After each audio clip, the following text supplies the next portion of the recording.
What's going on, guys? Welcome back to another video. Bit of a different one this one, but I've got something else to address to you guys that I haven't really been talking about. So a lot of you know I've made a couple of videos the past couple of weeks addressing just how the last few months have gone for us, the stuff that we've had to deal with, and moving the business towards an area where we are no longer building cars for people as our main source of income for the business, and moving into that niche of just tuning and try and move the business into a tuning only direction. So obviously a lot of the lost time and the stuff we've had to deal with over the past few weeks has had a lot to do with the driving force of moving this way, but there is actually something else that's been going on.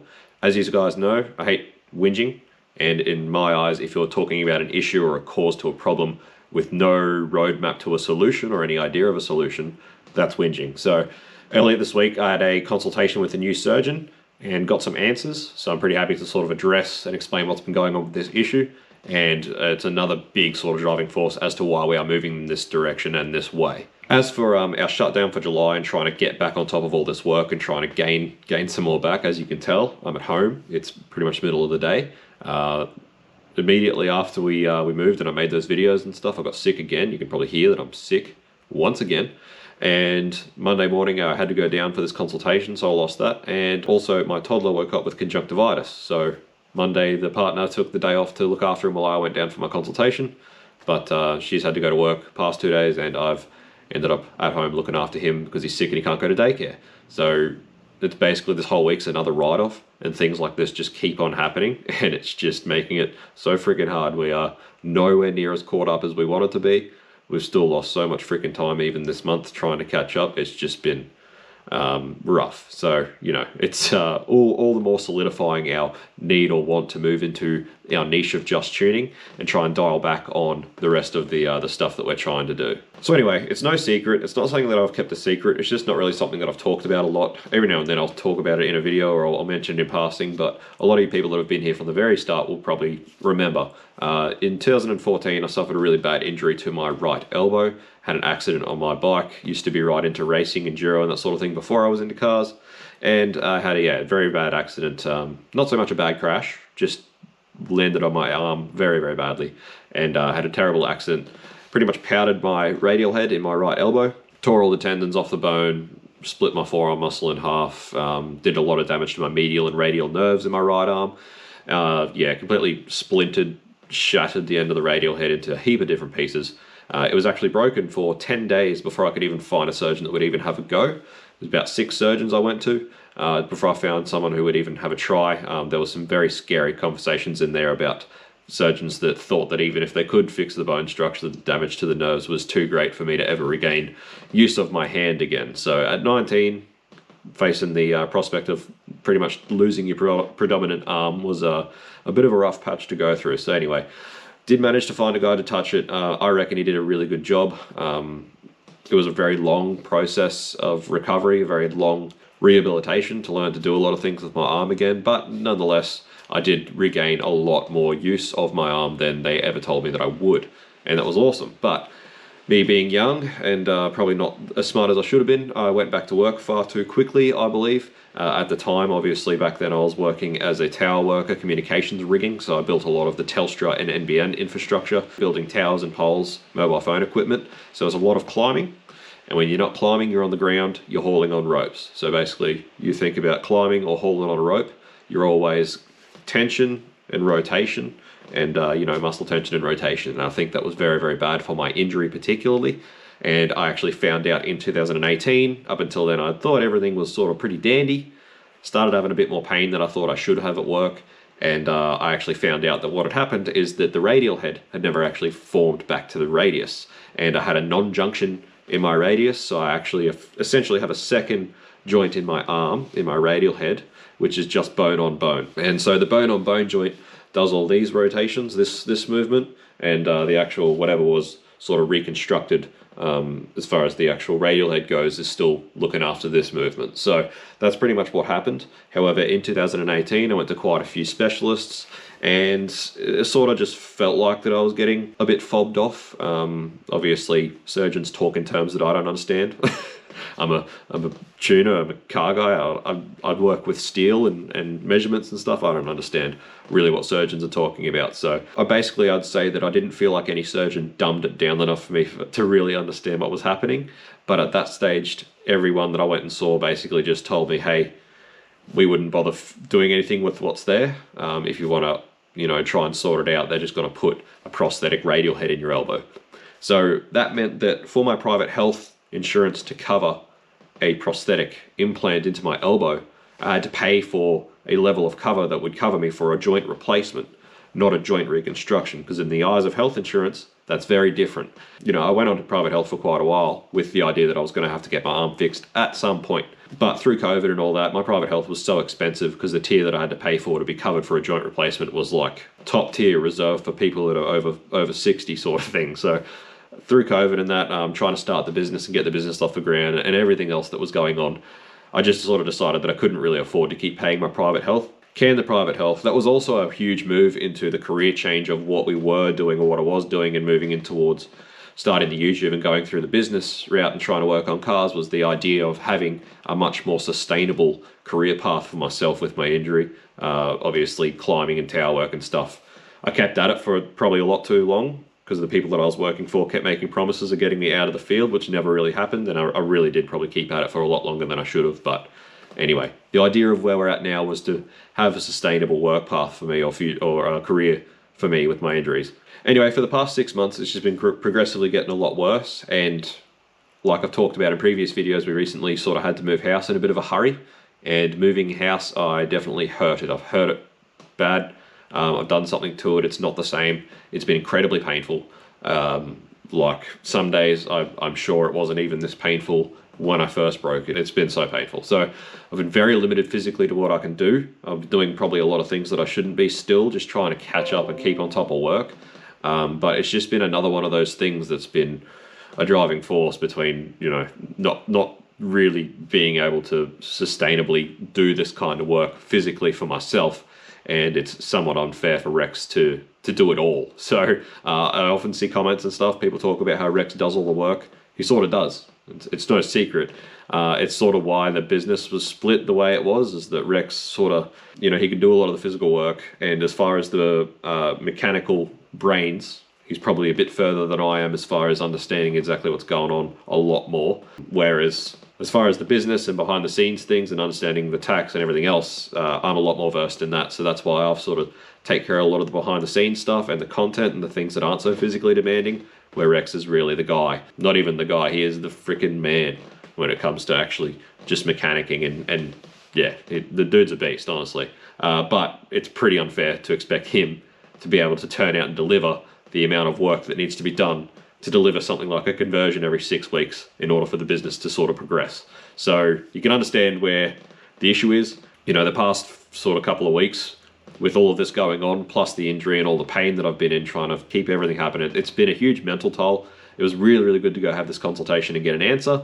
It sort of has been a lot easier since then to sort of see and understand where we're headed, and it just solidified that. So anyway, let's fast forward to what actually happened. So I decided to go and see this guy who is in Australia. He's meant to be the man with elbows. I'm not going to say his name. I don't know, the medical industry is weird. I don't know if I could get in trouble for talking about people with names and stuff, and I don't know. I'd rather just not. But he is the guy that looks after like all of your top tier enduro desert races in Australia.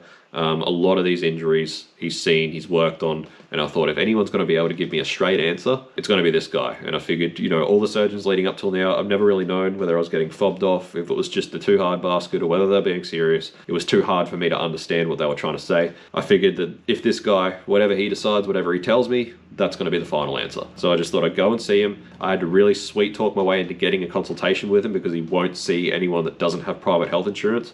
But I sort of just had to give him the rundown of, I don't know what level of insurance I'm going to have to pay until I get an answer of what he reckons he can do with it. So I managed to talk him into a consultation. I went down on Monday, took all my imagery and everything else with me, and sure enough, the answer is still, even from him, that I require a prosthetic radial head implantation, basically. So he's going to put a prosthetic bone on my radial head, provided that when he opens it up, the cartilage is all good. He reckons if the cartilage is no good, they'll just take the radial head out, and they reckon I can do without it. Obviously, there are a lot of drawbacks with doing that. He'd rather put a prosthetic in, but there's no point in putting a prosthetic in if the cartilage is absolutely ruined. But I'm pretty sure that the fact that I do have a non-junction and I do have a bone-on-bone joint that has been doing all of the rotational movement, I believe that that is probably what should have hopefully saved all my cartilage in my elbow. So I'm pretty confident that a prosthetic is going to work. Hopefully it'll bring me a lot of stability to my elbow and hopefully remove a lot of the pain. But the issue is that now it means that I've got to go on private health. I've got to wait 12 months. So for the meantime, the next 12 months, I've got to deal with the pain and just the limitations that I've got with my arm. I'm hoping that something happens in the meantime where whatever I heard or moved or did while we were moving house fixes itself. I don't know if it will. I'm hoping so. The surgeon reckons that if I can't get through the 12 months, I can have a couple of steroid injections that will help me get through the time that I've got. But steroid injections apparently are not good for cartilage. So it's a little bit counterproductive, but if I need to for the time, that is there. But basically, that's what we're looking at. That's what I'm looking down the barrel of. That's why this decision to move towards going into this niche of being just tuning is definitely in motion. It's something we're going to have to pursue. At the end of the day, it's too hard for, you know, even two completely abled people to turn out enough of this conversion work to make enough money to really stay afloat.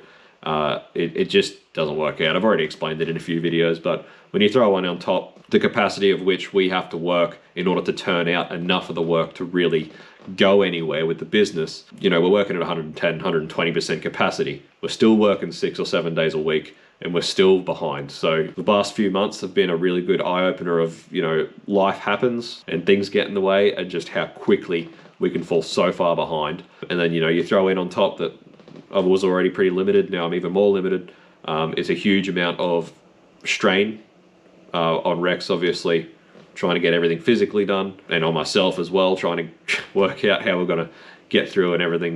The fact is that we'd be better off financially, better off with our time, just moving into the niche of just tuning.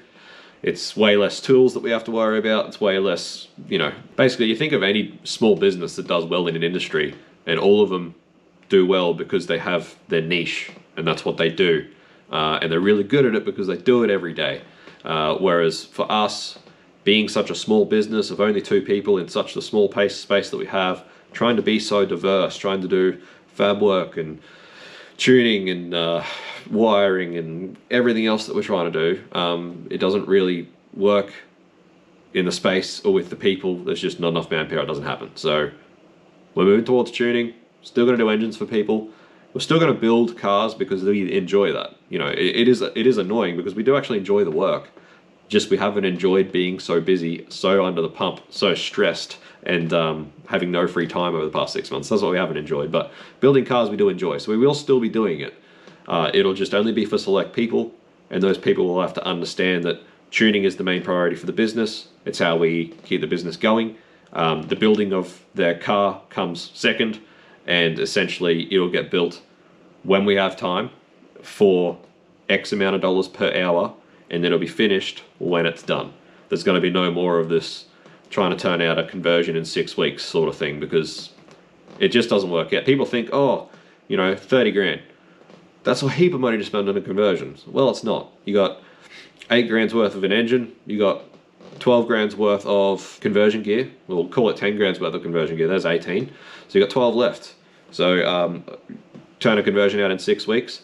Call a business, what's a business need? About $1,000 a week to cover its overheads. So there's 6 grand every 6 weeks. And you got to pay 2 blokes a wage every week out of that 6 weeks. So what's a minimum, you know, realistically in this day and age, what's someone wage that can support a family and pay rent and do everything? I'll call it $1,000 a week. So you've got to pay 2 blokes $1,000 a week. There's 12. So that's 18 plus the 1,000 a week for the, as you can see, that doesn't really work out. So, you know, when you start breaking it down and looking at it, it's just not worth it. And like I said before as well, it means that we've had to order a million different parts from a million different places to complete a conversion, which means I've got a million different receipts to balance. I've got to take care of a million different things. When I quote or invoice, I've got to list a million different parts and things. And a lot of stuff just gets lost. It does. It does. You can't account for every tiny little thing that we used when you're doing a complete conversion on a car over 6 weeks. A lot of stuff gets lost and missed and not paid for. And at the end of the day, it's just freaking doesn't work out. It'd be so much easier for us if we're just tuning. We're only got to worry about what we use for tuning. We're only got to worry about cars that are coming in and out for the tunes, sort of thing. It just makes it a whole lot easier from every single angle for us to deal with. Not only that, but hopefully, hopefully we have some spare time after we move in this direction and we're only doing this, because you guys know I try and look for the positives in everything. There's always a silver lining to everything. You know, it's unfortunate that I'm in so much pain and so limited to what I can do, but if we can move the business to this direction and we're only really tuning, it means that obviously I'll have the time and I'll have the means, the need to push to make better content so the channel does better. Because as much as I'm limited to what I can physically do, what I can bring to the table or what I can excel at to do better for the business is to make better content so that we get more viewers, so that we get more members, so that we make more merch sales, so that we get more traffic to the parts store, and so that we hopefully make more parts sales. So that's where I can really help. You know, that's where my time would be better spent to be more of an asset to our business, rather than me with my freaking gimp arm trying to pump out a conversion. You know, so there's a silver lining there. Hopefully this will give us the time and the push that I need to really get the content to where I really want to. So we always look at the positives, we always keep trucking along. But anyway, guys, I just wanted to wait until I had some answers of what was going on with my arm and what was going to happen before I made a video basically just saying that my arm's really sore so I can't work. But that's what we're going with. So for the next 12 months, it's going to be rough, but that's what we're working towards. I'm getting a prosthetic radial head put in. So looking forward to it. Honestly, after so long of it being broken and dealing with pain for so long, I really do look forward to having, hopefully, a completely usable, working, very stable elbow, and hopefully a life without pain. That'd be freaking awesome. I can't wait. So it is exciting, as much as it's annoying and daunting that it's so far away. It is exciting. So just wanted to address that, guys. Unfortunately, life happens. We're doing our best to get everyone's cars out. Everyone's cars pretty much at this point are overdue. They've all gone over time. Everyone's screaming for their cars back. We are trying our best, but as you can see, work and family, Mrs. works, I work, young fella goes to daycare. If he gets sick, one of us has got to look after him. I'm self-employed. Life happens. Life gets in the way.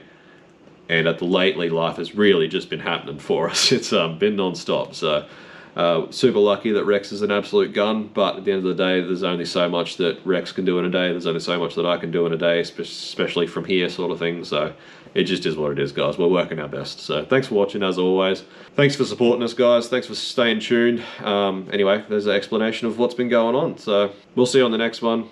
I'm going to keep on trying to pump out content. It's not exactly the content I'd really like to be pumping out, but I'm going to keep pumping it out anyway. So thanks for watching. We'll see you on the next one. Peace out. See you, bye.